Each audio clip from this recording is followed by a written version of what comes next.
Thank you, Patrick. So for our next speaker tonight, we have one of our very own JMU professors who calls the Department of Sociology home.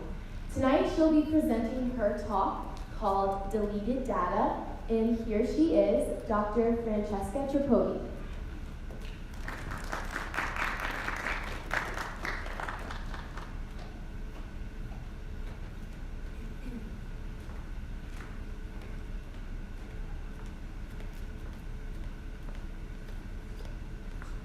Hi everyone. My name is Francesca Tripodi and I am an assistant professor of sociology here at Madison University, and I'm also an affiliate researcher at a think tank in Manhattan called Data and Society. And for the last better part of my career, I've been studying and understanding and analyzing deleted data. And typically when I'm at family events or a party and I tell people that I study deleted data, I'm usually met with looks like,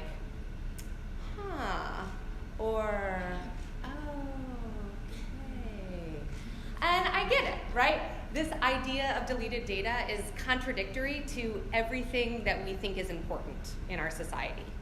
In today's society, Apple, Google, Facebook, Instagram, Fox News, CNN, all of these organizations are driving us towards consensus and towards things that are trending. And we even kind of track what we have to say based on likes and shares and retweets. And our society frames trending information as the most important.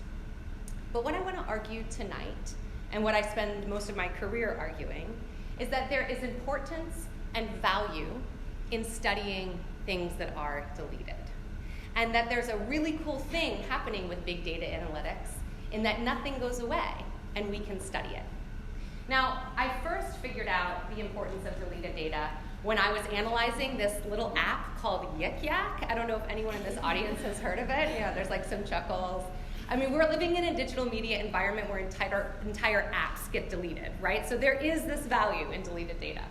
But for those of you who might not know or remember it, I put a little screenshot up here of something from the site. And essentially, this app was created to aggregate communities. And your ability to participate in the app was bound to your geographic location. And you could participate in the app in a couple different ways.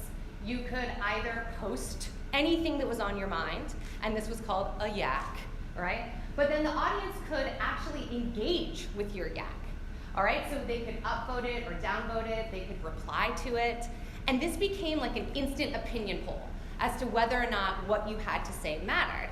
Now, the app was even more intricate than that, right? Because it would track and score, the content, the number of upvotes that you got. And this one in particular, right, this scored pretty high. Typically, if you got more than 100 upvotes, the company would take your content and put it over into the hot list. And when you were on the hot list, it was super awesome because instead of your yak erasing every hour, it was extremely ephemeral. It got to stay up there for like a day or maybe even a whole week. But the thing about the upvotes and the large aggregate score is that it meant that your content was more visible, that what you had to say was more important. Now, the app was also programmed to, in the words of the creators, elevate disenfranchised voices. So it was really important that you didn't have to create a profile. And what was cool about Yik Yak is you could just instantaneously start participating in it.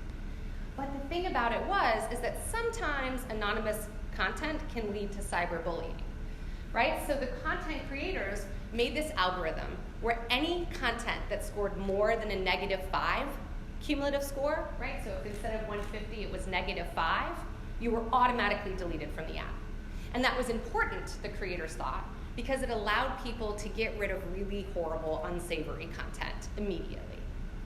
But what I found out from my research, by analyzing this deleted content, I quickly realized that not only horrible cyberbullying got deleted from the app, so did content aimed at disenfranchised voices.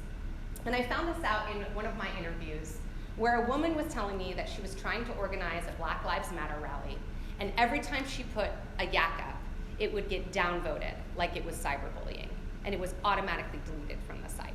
And so she wasn't able to garner attention from it through the social media app because the people in the community didn't find it valuable, didn't think it was worthy. And she says, Yik Yak's not a dialogue. When you were downvoted off Yik Yak, you're gone. Your voice is lost from that conversation.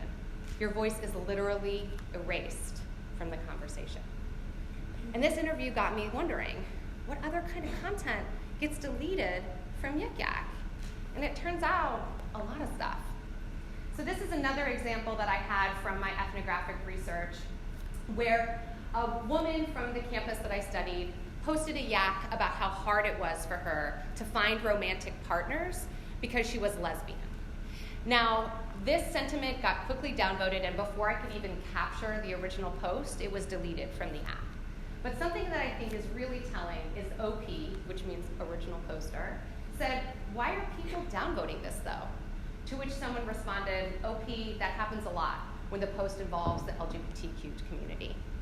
And so based on this case study, I realized more attention and time is needed on deleted data. And what's really cool about big data is that it makes this possible, right? So typically, if you have a conversation with someone, it goes away. But what I'm sure all of your professors have told you by now, nothing you put online ever goes away, right? All of your tweets and your texts and your snaps and your Instagram posts, they're harvested indefinitely on these data warehouses that companies want you to conceptualize as clouds, right? But it's there, it's tangible, and it allows us to research it. And what I've been doing is been paying less attention to the content that's trending and more attention to the content that gets deleted. And this isn't exclusive to Yik Yak. So one of my other major case studies is Wikipedia. Now this one's super confusing because people really only engage with Wikipedia on the front end, right? This is the fourth most visited website in the world, right? And I would venture to say that less than 1% of us even really understand how it functions or how it's used. And most of us are really going to it on the front end, right? So if you want to know what's the best university that I should go to, right? You go to Google, you quickly find JMU, and then you access this information on the front end. But there's a whole bunch of ways that you can study Wikipedia. And there are actually hundreds of thousands of volunteers devoted to making sure that all the content on Wikipedia is accurate, is credible, is important. Okay, and you can study this by looking at the view history on any given page. These are all the different edits that happen to a page on any given moment. And there's also a lot of volunteers on Wikipedia that are devoted to understanding and studying if an article is worthy enough to be on Wikipedia. So similar to Yik Yak, there are people out there that are analyzing and trying to figure out, does someone really deserve to be on Wikipedia? And what I've been studying is this, are these articles for deletion? Now, most of the time people get nominated for deletion because, quite frankly, it's garbage, right? They've created a fake page, they're trying to get content, they're trying to drive traffic to a new donut shop. But what my research on deleted data has found is that messed up in these people that don't deserve a Wikipedia page are people that are getting nominated for deletion that actually do deserve a Wikipedia page. And what my analysis of deleted data shows is that women are disproportionately nominated for deletion under the category of non-notability. So take this woman, for example, Lois K. Alexander. She made her life's work to commemorating and memorializing the contributions of African Americans on US fashion history. Okay, so in 1966, she founded not one, but 2 institutes of fashion. She wrote 2 books on the history of African American fashion in the United States. Not only did she teach people about fashion, but she also opened up her doors to teach the residents of New York City, some of the most poorest people in the city, classes on math and science and English. And for her volunteerism, she won a very prestigious award. And in 2007, when she died, all of her archival material, all of her garments are in this little-known museum that you might have heard of called the Smithsonian National Museum, right, where they are currently on display. Now, interestingly, when you study Lois K. Alexander Lane's back page, you see that this amazing woman didn't even have a Wikipedia page until 8 years after she died. And it was started actually at an event designed to improve the visibility of women and African Americans on the site. But while this page was being drafted, as it was being created, someone decided that, you know what, this woman's just not notable. And she was nominated for deletion because they claimed that she had not yet shown notability. Now, often when I show people this content, what's been deleted, all this content that's being deleted, people ask me, how do I fix this, right? How do we fix the internet? And I think thinking about this as a fix is actually asking the wrong question. Because a fix implies that this is some kind of algorithmic bug, right? That we just need a really talented computer programmer who can make a patch and fix this algorithm, and then it'll totally work right. It's not really taking into account how society takes algorithms and uses them in ways that are not really intended. And so what I argue with my research and what I call on all of you today is to think a little bit more like astrophysicists, right?